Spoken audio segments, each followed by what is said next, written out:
Hello, I'm John Grom, and welcome to our 246th Right and Left Discussion Forum. We hold our televised discussions twice monthly to demonstrate the value of civil, productive, open-minded political dialogue. Today, our panel will discuss the impact that presidential debates may or may not have on the election outcomes.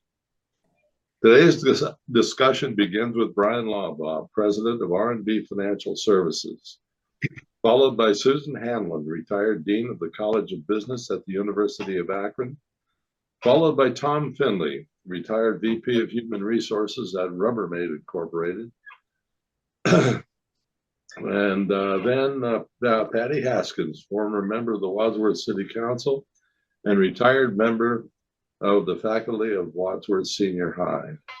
Bryan, first question is for you. Do you think that the presidential debates have a significant impact on the results of the general election? I would say recently, no, but in the past, yes. And I think when we look at the last several presidential debates, obviously they have the narrative that they want to get out. Doesn't really make any difference what the question is.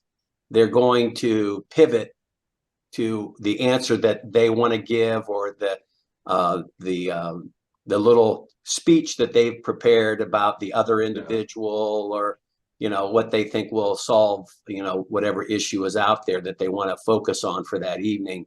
But in the past, presidential debates, I think, were more informative and gave people the opportunity to really see the candidate and to have the candidates really think on their feet, instead of just giving a canned, more or less, campaign speech that you hear all the time. So I think they've become less effective. The last two, I didn't even watch. I had no interest in watching them. I really don't like the idea of attacking the individual. I don't think that's productive. I think there's a variety of ways that you can differentiate yourself from the other person than saying just bombastic things about them, or bringing something up, or pretending that you're angry or anything like that. But I think if we could get back to more of some civility when it comes to debates, so the person actually has time to develop. Now, I'm not talking the Lincoln Douglas debates. I'm not talking, hours. Yeah. But we've basically condensed down these very important debates to sound bites, and sometimes the moderators, sort of take over. They ask these loaded questions, and they know they're going to get a rise out of the audience. And that's another thing I think we should probably look at, maybe not have an audience. Well, that's the plan for the upcoming debate. Is that the plan? I really haven't followed. I haven't followed, I'm in no man's land. So that's sort of how I'm trying to stay peaceful. That's good. Yeah, you can be peaceful. You can get your point across. Yeah. You can score your points, but I think people really need to see the depth of your knowledge and understanding of things, and to be able to think on your feet and to give an answer that makes sense, instead of the pivot and then you go into some campaign, tested, focus group tested statements that will feed your base the red meat that they're looking for, whether whatever it is. So what you've seen so far as in presidential debates, do you think they have any impact on the election? Or no, I don't think so. I don't think so. Yeah. What are your thoughts? Susan, you're on mute. You're muted. Thank you. I was worried about dogs barking, so I muted myself. So I tend to agree with Bryan. The one thing I would say, though, is I think that the debates that they have in the primaries have had an impact. And I think that's because people don't know the candidates. By the time you get to the general election in recent times, everyone knows the candidates. And the only people that if it was really a debate, might change their mind would be the the in-betweens, the undecideds. And in this case, the other thing about this first one coming up, it's a little technically premature because it's going to occur before either of the conventions. And I don't think, the candidates are actually official until they come out of those conventions. But so with this one, I think that if I thought about this, and I think that probably Biden has more to win to gain than Trump, because I feel like if Biden can have a really good showing, like I thought he did well at the when he did the State of the Union address, if he can really be coached and not make any real bad stumbles, he might convince people he's more mentally able than people think he is. And I think that's one reason that young people in particular don't want to vote for him, is they just think there's not that much difference in their age, but he definitely comes across as quite a bit older. Now, having said that, are young people going to watch these debates? Probably not. They're going to see the Saturday Night Live skit about it, or they're going to hear whatever Jon Stewart has to say about it. But I would say probably, I don't know, I would say since Reagan, when he had that one great line about age, I don't think it's going to have much impact. Oh, Tom, what are your thoughts? I agree. I think minds are pretty well made up at this point. We've had enough exposure from both men to judge, if you will, and make up our minds. So I think there'll be little impact, a little change in what people are thinking and where they are now in terms of the decisions on the presidency. Personally, it's the first time I've ever made up my mind before debates and so forth in the elections, because of the quality, and I'm calling that as a prejudice now, that I have about one of the candidates is simply not fit to be a candidate. So I don't know how much that's weighing in on people now, but you hear a lot. I've heard a lot, especially we just had a recent family gathering, and the family gathering, listening there was talking politics, and there's divided, and there's just an unsettling about this election that I've never felt or seen before. Did you see the last debate between Biden and Trump? Yes. How did you feel about, ask this question another way. Bryan, you missed the worst debate of all time, the most uncivil behavior from a candidate I've ever seen. Trump would not allow Biden to get a word in edgewise. He was so rude and so uncivil. Tom, did you see that? This is a very biased statement. Being in the profession I was in, when all the years I was in it, so a person, the study of and understanding of behaviors, I'm very familiar with. The behaviors seen there were not normal behaviors on the part of Donald Trump. He is not fit. Now, this is my opinion. He is not fit mentally to be president of the United States. He is mentally ill. That's been my feeling, and there's certainly evidence to show that in every time he shows up on TV and public. So, Patty, I would imagine you would have a lot of agreement with what Tom just said. Well, yes, for the most part, except that, I really think the debates are important. Now, the effect that they have on the populace has changed over the years. The 1960 debate between Nixon and Kennedy had a huge impact on the outcome of that election. Now, interestingly enough, which I know, John, you've mentioned this before, people that were watching the debate on television thought that Kennedy won. People that listened to the debate on the radio thought that Nixon had won. And it was because of that appearance, the difference in appearance. Nixon looked very shallow and unwell, and Kennedy looked robust and healthy. And consequently, people thought it interpreted that to mean that Kennedy had won. At that time, it was important. There were debates. I mean, I think that one was in 1960, and the next one wasn't until 1976. And it was televised, and that was between Gerald Ford and Jimmy Carter.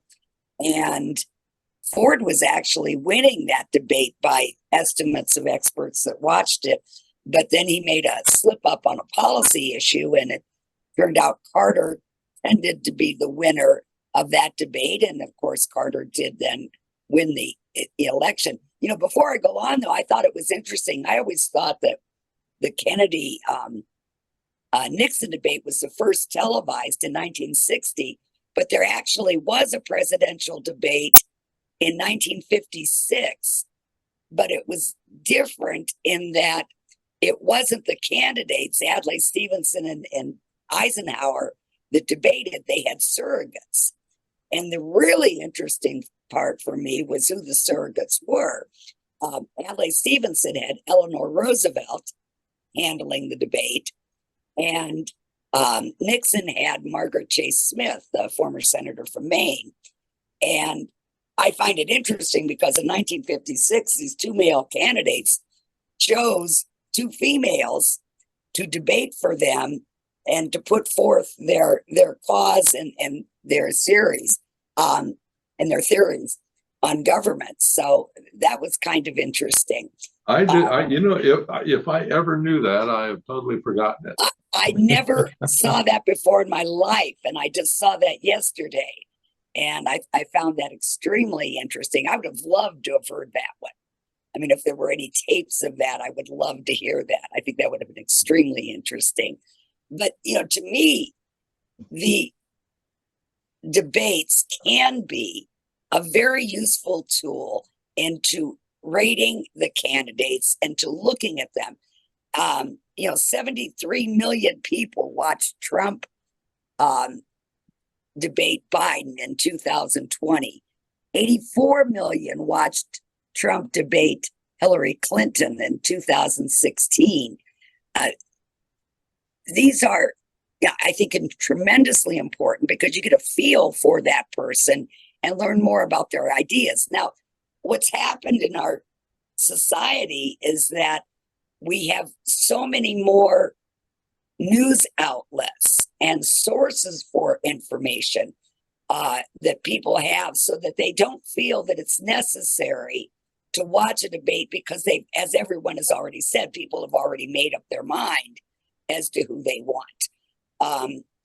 The thing about a debate, though, and I like the way this one is going to be held, in that there will not be an audience, so that you won't have candidates playing to the audience or getting their base to applaud and making it look like they're making a true statement or that what they're saying is good necessarily. There'll be no audience. You'll hopefully have unbiased questioners that will ask serious questions about various issues and ask hard questions to both of the candidates. The problem that you have is that this is not really a true debate. And as Bryan said, the name of the game is pivot. they'll get a question that they don't particularly want to answer because it will not be favorable for them. And they'll say, well, you know, that's a good question, but let me tell you about this. And then they Yes. pivot to whatever they want to say and have their canned speech for. A good moderator can hold their, feet to the fire and make them answer the questions. And that's what I would like to see. Yes. And there's never been a case where you say that you have too much information. I think it's always good when you can get more information, but unfortunately, people aren't watching the debates. The recent Republican primaries, Susan mentioned how important that was. First of all, Trump didn't even participate in those primaries, and then people just didn't bother to watch. I watched all of them because I was interested, because I thought, well, gee, one of these people could be the candidate for the Republican side, and I may want to vote for them. Just because I'm a Democrat doesn't mean I have to go in and punch that D ticket, that particular name. God bless you, Patty. But, people don't watch that.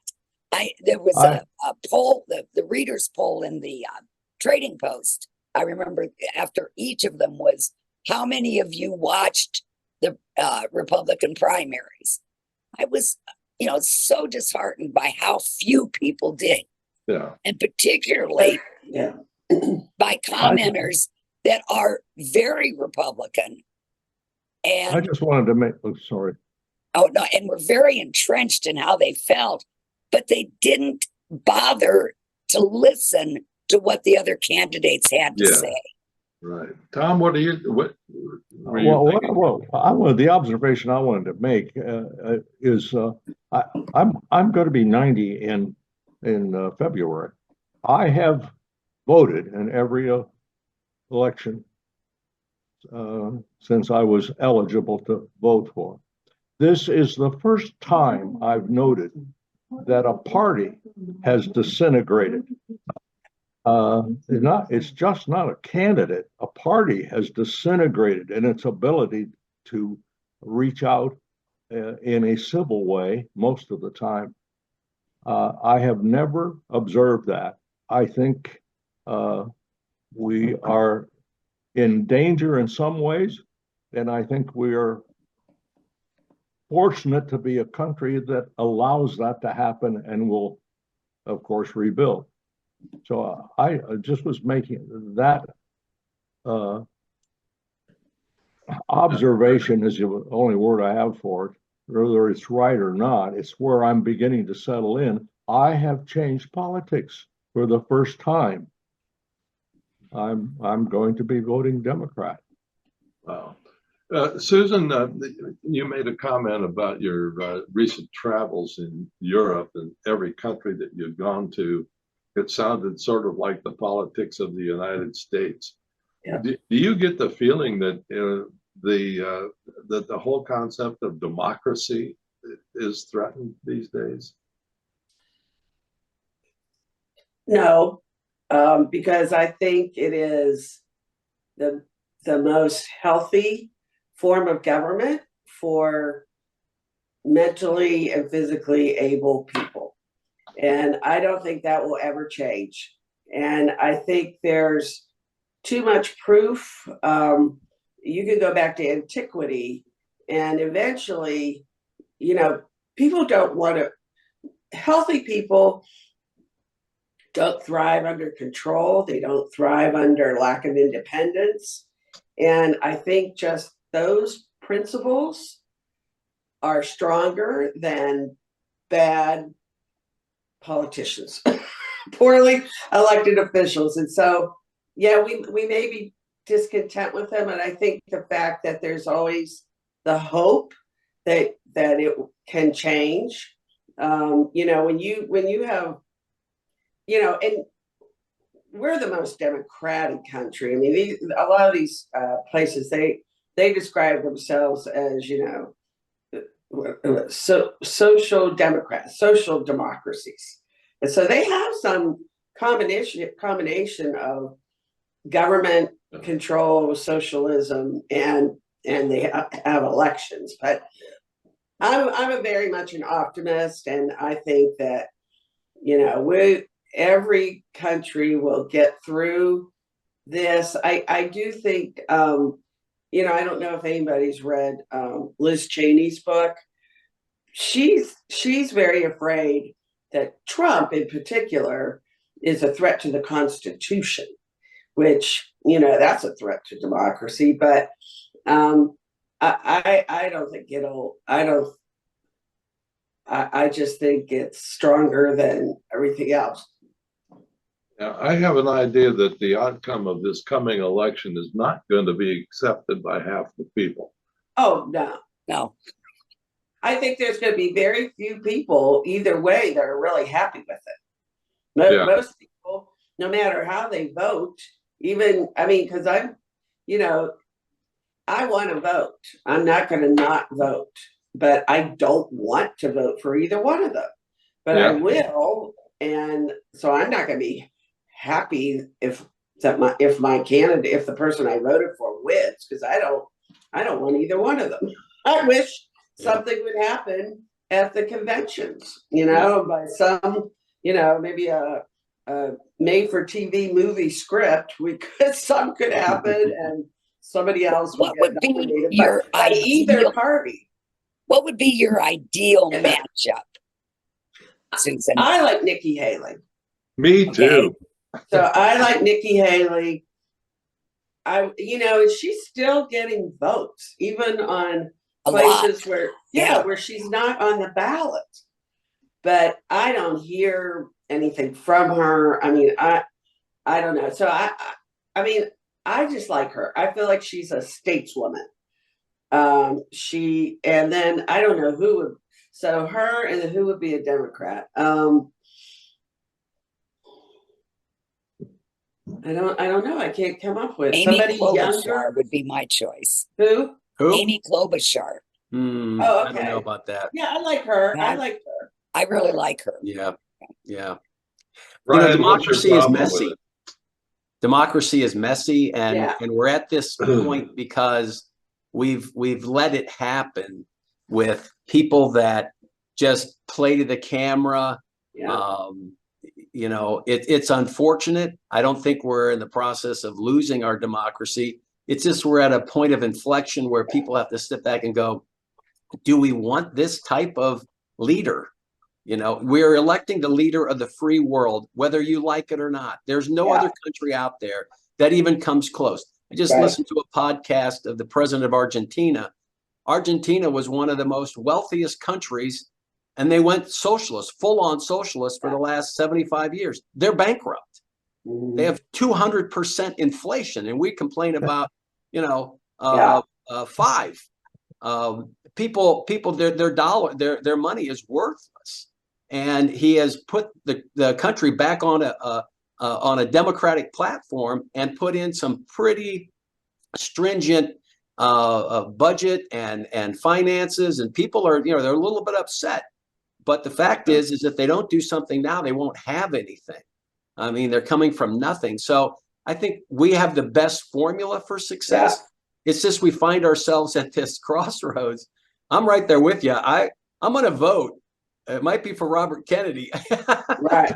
That might upset everybody. Sure. But I'll tell you, it's this notion that Donald Trump is the be all end all. I can't. I just can't. Yeah. Well, in the last 2 minutes that we have, I'm wondering, throw this question out. Do you think there's been a fundamental shift in our politics since we've had so much media and so much biased media the last 10 years? Oh, yes. Sure. Yeah. Well, that was quick. People have their station of choice that they watch. Yeah. And they tend to only watch that station, and that station becomes more and more biased. And I'm not talking just on one side. Both sides have this. And instead of getting both sides of a story now, instead of having that non-biased journalist, you're getting just that one point of view, and then you assume that everything is true. it was interesting. I think the last couple of days they've had reports on local news and with the Sinclair Broadcasting group, and where I think something like 37% of the populace trust the national news change. Local news has like a 71% approval rating, and people believe their local news. And what they found with Sinclair is the right-wing head of Sinclair has produced these scripted must-do reports, and they've shown with the 180 some stations that Sinclair owns, they are forced to read these statements word for word. Mm. They are very biased. And unfortunately, then people hear that and think, well, that's going to be the unbiased view. And it's not. Yeah. Well, Patty, you've become my role model when it comes to digesting national news. I know you sampled them all. Yeah, I do. And I don't, you're kind of rare, and I try to do that too. As a matter of fact, News Nation, I find that it's boring. Mhm. There's no, mainly because they don't pick sides. It Right. is pretty good for that. And they had a report out recently of which stations were leaning which way. And I'm pretty sure that News Nation was one of the few that was labeled as unbiased. Mhm. Well, that's what they claim. Well, thank you very much, folks. Yeah. You bet. That concludes us, and we'll see you all in 2 weeks. All right. See you, everybody. Sounds good. Take care. Be safe. Bye.